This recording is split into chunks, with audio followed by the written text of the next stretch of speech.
दोस्तों आपका स्वागत है एक बार फिर से हमारे चैनल नोटबोर्ड में।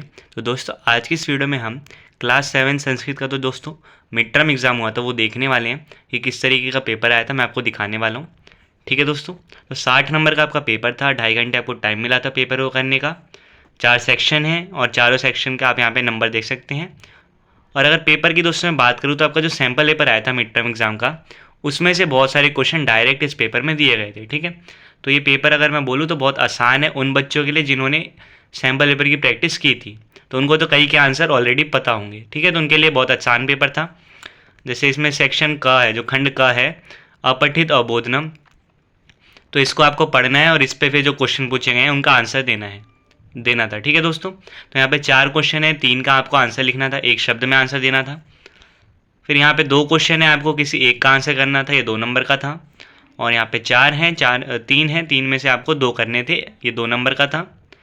और लास्ट में आपको एक शीर्षक लिखना था, जो आपने ये अनुच्छेद पढ़ा उसका शीर्षक आप क्या देना चाहते हैं, 1 नंबर का ये है। फिर है खंड ख, रचनात्मक कार्य। इसमें आपको चित्र देखकर जो 4 लाइनें बनानी थी इस मंजूषा की हेल्प से, इन वर्ड्स का यूज़ करके। या तो आप मम विद्यालय के बारे में 4 लाइनें लिख सकते थे। तीसरा है आपको इनको मिलाना था इन चारों को, तो ये भी 4 नंबर का था। फिर खंड ग व्याकरण का था, तो जैसे चौथा क्वेश्चन संधि का है दोस्तों, तो यहाँ पे आपको या तो जोड़ के लिखना है या ये जोड़ा हुआ है तो इसे तोड़ के लिखना है। तो आंसर मैंने टिक कर रखे हैं। ठीक है, जैसे पहले का क होगा, दूसरे का क होगा, तीसरे का ग और चौथे का क। 5वें में आपको इसको या तो तोड़ के लिखना था या जोड़ के लिखना था, तो ये करना था, कोई 4 करने थे आपको। 6ठे में आपको बस जो लकार पूछा है वो लिखना था, जैसे गम धातु का लट लकार, खाद धातु का लट लकार। और यहाँ पे आपको समझना था कि कौन से सर्वनाम के साथ क्या आएगा। ठीक है, और इसको भरना था, 5 में से 4 करने थे।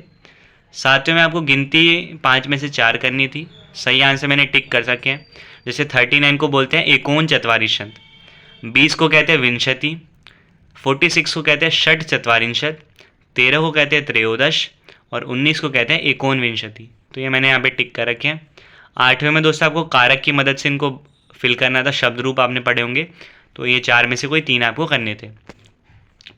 फिर खंड घ है लास्ट, इसमें बुक से रिलेटेड क्वेश्चन है। क्वेश्चन नंबर 9 है, गद्यांश को पढ़ के और आपको जितने क्वेश्चन पूछे गए हैं उनके यहाँ पे आंसर देने थे। ठीक है दोस्तों, तो यहाँ पे मैंने टिक भी कर रखे हैं, कुछ कुछ के आंसर सर्कल कर रखे हैं, आप देख सकते हैं। ठीक है दोस्तों, फिर है क्वेश्चन नंबर 10वां, ये पद्यांश दे रखा है 2 लाइनों का, इसको पढ़ के फिर आपको इससे यहाँ पे आंसर जितने पूछे हैं वो बताने हैं।